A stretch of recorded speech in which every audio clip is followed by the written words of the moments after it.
Now, let's dive deep into this big LGBTQ plus story for today. I'm Faye What? And let's queer up South Florida and Florida. Racism and transphobia issues from LGBTQ in Wilton Manors causes community leaders to meet. Is Wilton Manors an inclusive city for LGBTQ people by LGBTQ people?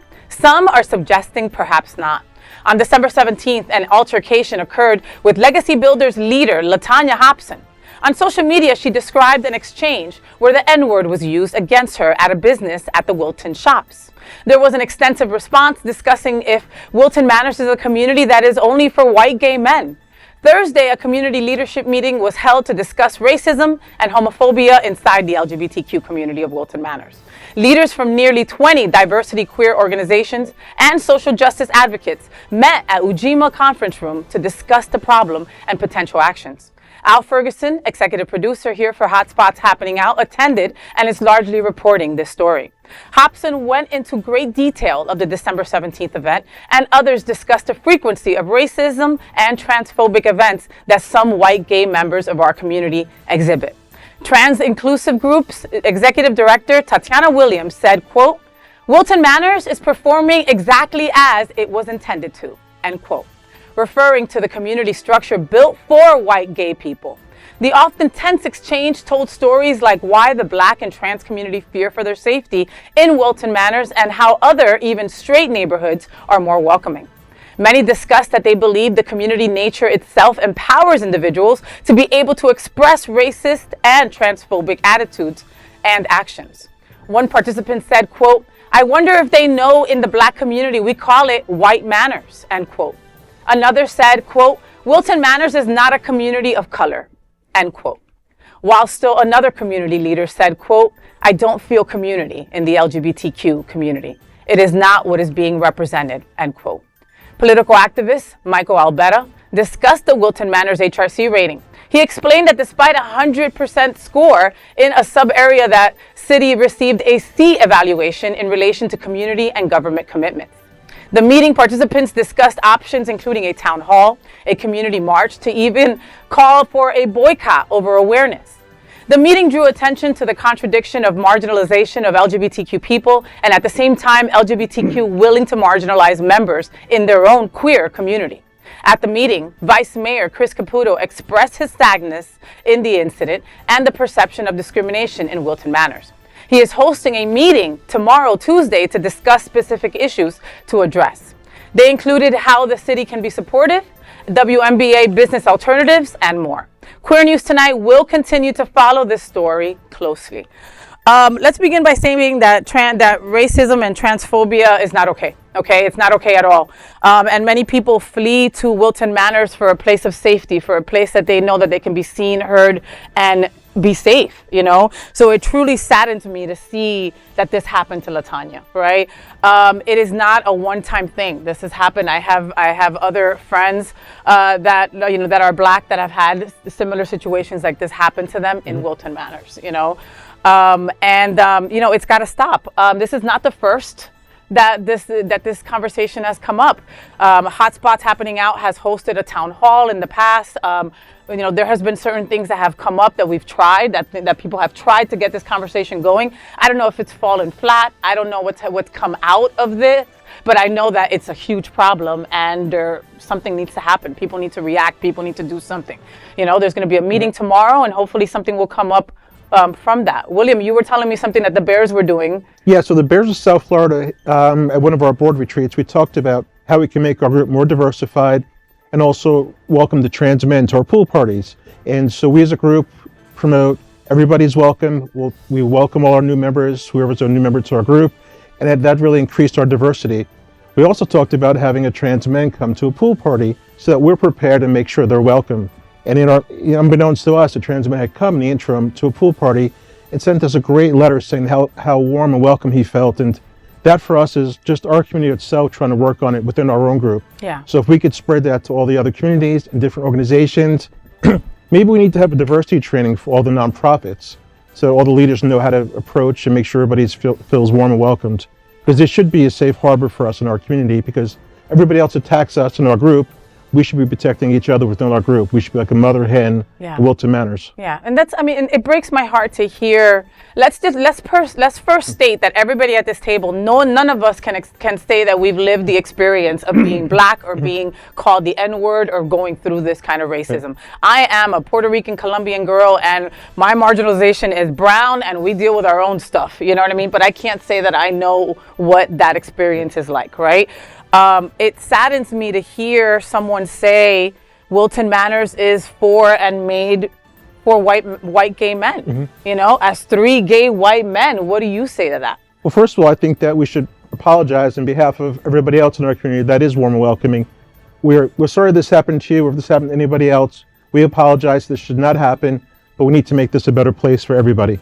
But it's also our responsibility to really look into different organizations that we're involved in and make sure that we are diversifying our teams. I know as Speak at the Gay Men's Chorus, that's something that's been very important to us, not just within the board, but the leadership teams as well.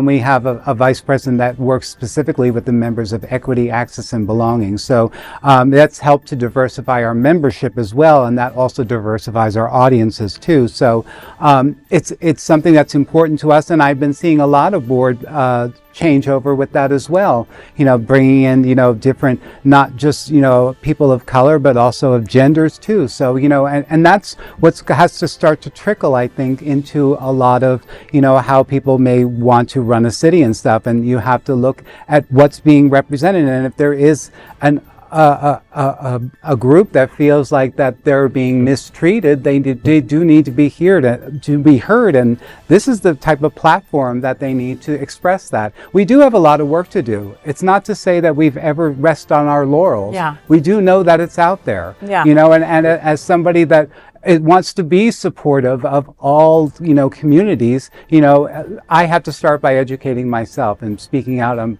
myself and what is most uncomfortable to me, and ask the tough questions, you know. And have the tough conversations. Alex, I'm going to go to you in a second. I want to read LaTanya's quote because I reached out to LaTanya because I wanted to get her viewpoint.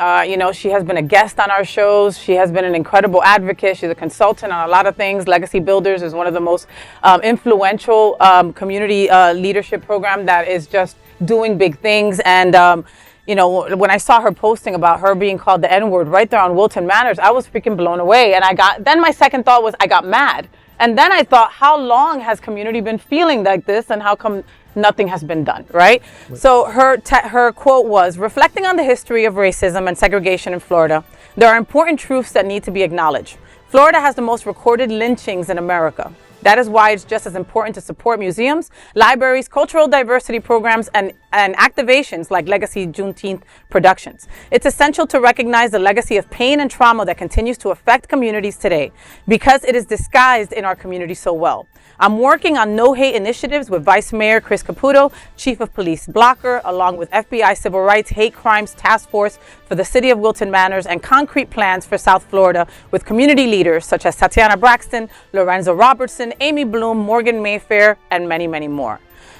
She's mad, and she has all the right reason to be mad. These are our brothers and sisters and theys and thems that are feeling this way, that are not feeling seen and heard. They spend their money too in Wilton Manor. Oh, yeah. Well, as a Wilton Manors resident, I do worry about people not being seen and heard. I actually live in one of the more lower income areas as a working class person. And, few people realize that 1 out of every 3 Wilton Manors residents is non-white. People don't realize that. I'm not saying it's a very large non-white community, but the idea that there are no white people, I worry, is erasing the non-white community in Wilton Manors. At Wilton House, we're a very racially diverse community, but literally right in front of our building is a black bar, Chocolate City. People should try it sometime. The charter school across the street from us is a very large non-white population of students. You go to the elementary school here, very large non-white population, and I fear so much when hearing this talk, are we not seeing the actual non-white residents in Wilton Manors, And, if we want to be more supportive, remember that, there's a lot of issues of being able to afford to live in Wilton Manors. I'm not surprised we're seeing more of this happen as income inequality happens. And I want to know, what these activists who are talking about many different things, are you also making sure that housing is affordable for people in this area? The vice mayor talks a lot about economic development on Andrews Ave. the lot of non-white people that live on Andrews Ave with me, are you going to be pushing us out? Like, what does that mean? You know, there's many different parts of this whole conversation, and I can only imagine what the next 6 months to a year is going to look like with this. Yeah, and you touched on an important part, Alex, right? Like, you know, when I think of what happened to LaTanya, when I think of what's happened to my friends, it's usually on the drive, right? Wilton Manors is bigger than just the drive, right? Wilton Manors is pretty big. It's a pretty big city. And like you said, there are non-white people there that are also, but it's on the drive, you don't expect for that to happen. Like, that's our safe space, you know? And like, according to like what Al wrote in the story, it's like, it's LGBTQ community people also not being inclusive and not seeing our Black brothers and sisters and theys and them.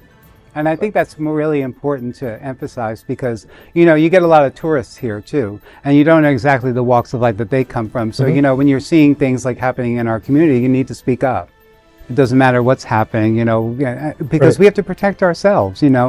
A lot of people come here and there's a lot of people, as we know, that, you know, think very differently from us, you know, politically. And so, you know, and they also want to come here and have a good time too. So you have to be careful and you have to be mindful and just make sure that you speak up when you're seeing something. Yeah. And I commend both of you for doing what you're doing with your organizations, because again, you know, one person doesn't feel like, oh, we're just an organization. We're just one organization, right? But it begins with one organization, right? And it begins with William telling Edward how they do things, and Edward telling Alex how they do things. And, you know, you moving it forward and move that needle to the point where we don't have our beautiful community people not feeling this way. You know what I mean? I had never heard Wilton, what was it? Wilton White? White Manors. White Manors. I had never heard that before. You know, and I guess I get it. You know, I wouldn't have heard it, but like, I see it, you know, and it's not untrue. It also takes shows like this that brings it out to the general public and into our community to say, hey, we need to step up our own game.